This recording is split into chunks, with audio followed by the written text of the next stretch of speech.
Hi, I picked the topic privacy in a digital age. I was going to talk about my personal impact that this project has had on me.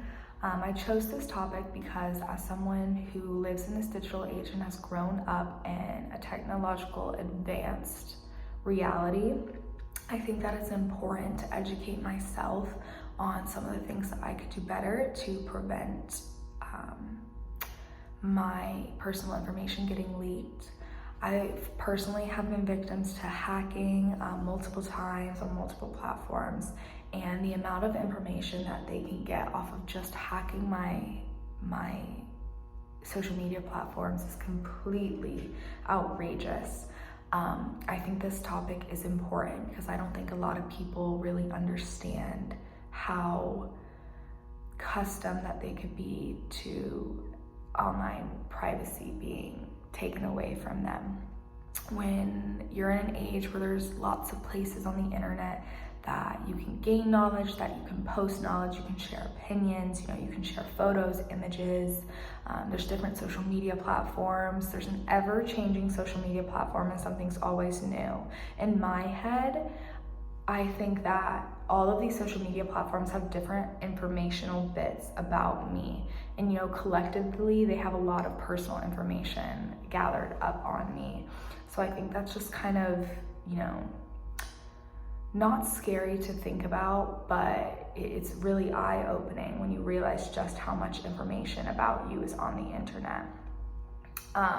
Some of the major takeaways that I got from this is that we do have privacy laws enacted, but that doesn't necessarily mean that it can stop everyone. We have privacy laws enacted so that the government and companies cannot take our data and use it in any way they want to. A lot of adult Americans are scared to be on social media because they are scared of how companies or the government will use the data that they obtain from these platforms, which something that I learned is that they can obtain data and they do obtain data. It's whether these companies decide to misuse the data. I think that's something to consider when making an account online.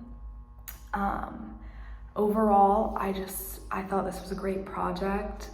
It was a great way for me to tie up this class because throughout the course of this class, you learn about your digital identity, you learn about your digital footprint, you learn about the effects of your identity in the digital world. You learn about what shapes you. You learn about what things online have maybe changed from your perspective of life. So ending this with, the privacy of keeping your digital identity, I thought was very important, and I was happy that I picked this topic. I think that everyone should take a moment and consider how much of their information is online. I think everyone should consider making their lives a little bit more private, just so they can do all that they can to prevent something like hacking or financial misuse from happening to them. So I think it's really important, and I'm happy that I got to educate myself more about it, and I'm happy that I get to educate others about it.